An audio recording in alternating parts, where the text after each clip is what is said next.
മമ്മൂക്കയെ പറ്റി പറയാനാണെങ്കിൽ ഞാൻ ഒരു മലയാളി എന്ന നിലയിൽ ഞാൻ മമ്മൂക്കാനെ പറ്റി പറഞ്ഞു തുടങ്ങിയാൽ എനിക്ക് ഒരിക്കലും നിർത്താൻ പറ്റില്ല. ദ സുൽത്താൻ ഓഫ് സിനിമ, അതായിരിക്കും ഞാൻ മമ്മൂക്കാക്ക് കൊടുക്കുന്ന പേര്. മമ്മൂക്കയുടെ ലൈഫ് സ്റ്റൈലും മമ്മൂക്കയുടെ അപ്പിയറൻസും മമ്മൂക്ക സിനിമയിൽ എന്താണ് അല്ലെങ്കിൽ മലയാളികൾക്ക് എന്താണെന്നുള്ളത് ആ പേരിലുണ്ട്, ദ സുൽത്താൻ. പിന്നെ ശരിക്കും എന്നെ സംബന്ധിച്ചിടത്തോളം എന്നെ ഒരുപാട് അല്ലെങ്കിൽ എല്ലാ തരത്തിലും ഒരുപാട് എൻകറേജ് ചെയ്തിട്ടുള്ള, ഒരുപാട് മോട്ടിവേറ്റ് ചെയ്തിട്ടുള്ള ഒരു ആക്ടറും ഒരു ഗൈഡുമാണ് മമ്മൂക്ക. ഞാൻ സിനിമയിൽ ഞാനൊരു ഓർത്തഡോക്സ് മുസ്ലിം ഫാമിലിയിൽ നിന്ന് വരുന്നതാണ്. അപ്പോൾ എനിക്ക് സ്ട്രോങ് ആയിട്ട് പറയാൻ പറ്റിയ ഒരു പേരാണ് മമ്മൂക്ക. മമ്മൂക്ക ഉണ്ടല്ലോ സിനിമയിൽ, ഒരു കുഴപ്പമില്ല, എന്തൊരു നല്ല ഇതായിട്ട് പോകുന്നു.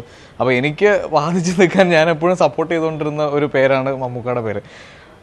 പിന്നെ ഒരു യങ്സ്റ്റർ എന്ന നിലയിൽ ഞങ്ങളെല്ലാവരും ഇഷ്ടപ്പെടുന്ന ഒരു ലൈഫ് സ്റ്റൈലും അല്ലെങ്കിൽ ഒരു എന്താ പറയുക, സിനിമയോടുള്ള ഒരു മമ്മൂക്കയുടെ ഒരു അപ്രോച്ച്, അതാണ് ശരിക്കും ഞങ്ങളെ ഏറ്റവും കൂടുതൽ ഒരു മമ്മൂട്ടി ഫാനാക്കി തന്നെ മാറ്റിയത്. മമ്മൂക്കയുടെ സിനിമ കണ്ടിട്ടുള്ള എല്ലാവർക്കും അറിയാം, മമ്മൂക്ക ഓരോ സിനിമയും മമ്മൂക്ക ചെയ്യുമ്പോൾ ഉള്ള മമ്മൂക്കയുടെ ഒരു പെർഫോമൻസ് അല്ലെങ്കിൽ ഓരോ സിനിമയോടുള്ള ഒരു ക്യൂരിയോസിറ്റി എന്താണെന്നുള്ളത് നമുക്ക് സിനിമ കാണുമ്പോൾ അറിയാം.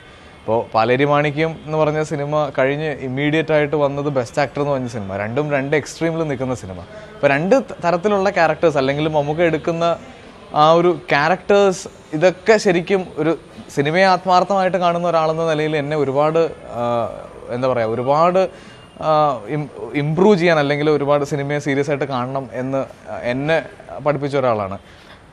പിന്നെ എൻ്റെ സിനിമ, ഞാൻ ചെയ്ത ആദ്യത്തെ സിനിമ ഋതു, അത് ഡിസ്ട്രിബ്യൂഷൻ എടുത്തത് പ്ലേ ഹൗസ് എന്ന് പറഞ്ഞ കമ്പനിയാണ്, മമ്മൂക്കയുടെ കമ്പനിയാണ്. അപ്പോൾ ഈ സിനിമ കണ്ടിട്ട് ഞാൻ മമ്മൂക്കനെ മീറ്റ് ചെയ്ത ടൈം മമ്മൂക്ക നന്നായി ചെയ്തിട്ടുണ്ട്. അപ്പോൾ ഇന്ന പ്രശ്നങ്ങളൊക്കെ ഡബ്ബിംഗ് ഒക്കെ ഒന്ന് ശ്രദ്ധിക്കണം എന്ന് പറഞ്ഞു.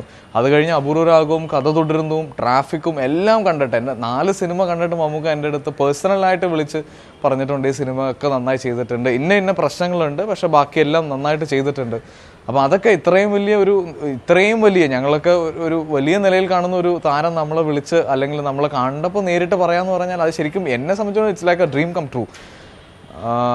ഇപ്പോൾ ഇത് കഴിഞ്ഞിട്ട് ഇപ്പോൾ സോൾട്ട് ആൻഡ് പെപ്പർ മമ്മൂക്ക കണ്ടെന്ന് പറഞ്ഞു. ശരിക്കും പറഞ്ഞാൽ ഞാനിപ്പോൾ ഭയങ്കര ക്യൂരിയസ് ആണ്, എനിക്കിനി മമ്മൂക്കനെ കാണുമ്പോൾ ഓരോന്ന് ചോദിക്കാനായിട്ട്.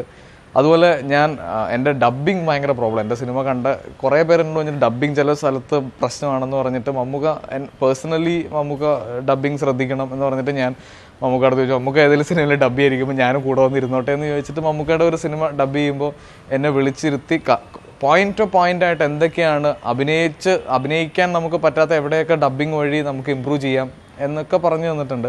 പിന്നെ ഞാൻ അഭിനയിച്ചൊരു സിനിമയിൽ മമ്മൂക്ക ഗസ്റ്റ് റോൾ ചെയ്തപ്പോൾ എനിക്ക് കൂടെ ഒരു സീൻ ചെയ്യാൻ പറ്റിയിട്ടുണ്ട്.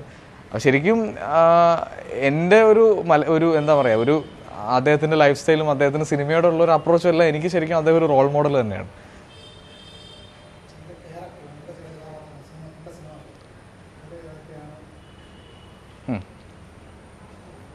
നമുക്ക് ചെയ്ത സിനിമകൾ എന്ന് പറഞ്ഞാൽ ഒരുമാതിരി എന്നല്ല, എല്ലാ സിനിമകളും തന്നെ നമ്മുടെ മലയാളികളുടെ ഫേവറേറ്റ് ലിസ്റ്റിലുള്ള സിനിമകളാണ്. എൻ്റെ ഒരു ഫേവറേറ്റ്, എനിക്ക് മനു അങ്കിൾ ഭയങ്കര ഇഷ്ടമാണ്. ചെറുപ്പത്തിൽ ഞാൻ ഏറ്റവും കൂടുതൽ കണ്ടിട്ടുള്ള സിനിമയാണ് മനു അങ്കിൾ. പിന്നെ അവിടെ നിന്ന് അങ്ങോട്ടെല്ലാം എനിക്ക് തോന്നുന്നു, എനിക്ക് പേരെടുത്ത് പറയാനാണെങ്കിൽ ഇപ്പോൾ ഏതൊക്കെ പറയുമെന്നുള്ളൊരു ഇതാണ്.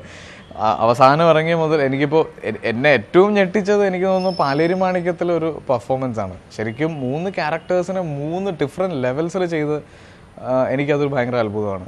അതുപോലെ നല്ല സിനിമകളോടും കൊമേഴ്ഷ്യൽ സിനിമകളോടും നമുക്ക് ചെയ്യുന്നതാണ്. ഇപ്പോൾ ഒരു നല്ല സ്ക്രിപ്റ്റാണ്, ഇതിനൊരു കൊമേഴ്ഷ്യൽ വാല്യൂ ഇല്ല എന്ന് തോന്നിയാൽ പോലും നല്ലൊരു സിനിമയാണെങ്കിൽ നമുക്ക് അത് ചെയ്യും. ആ ഒരു ധൈര്യമാണ് ശരിക്കും ഞാൻ ഏറ്റവും കൂടുതൽ അപ്രിഷ്യേറ്റ് ചെയ്യാൻ ആഗ്രഹിക്കുന്നത്.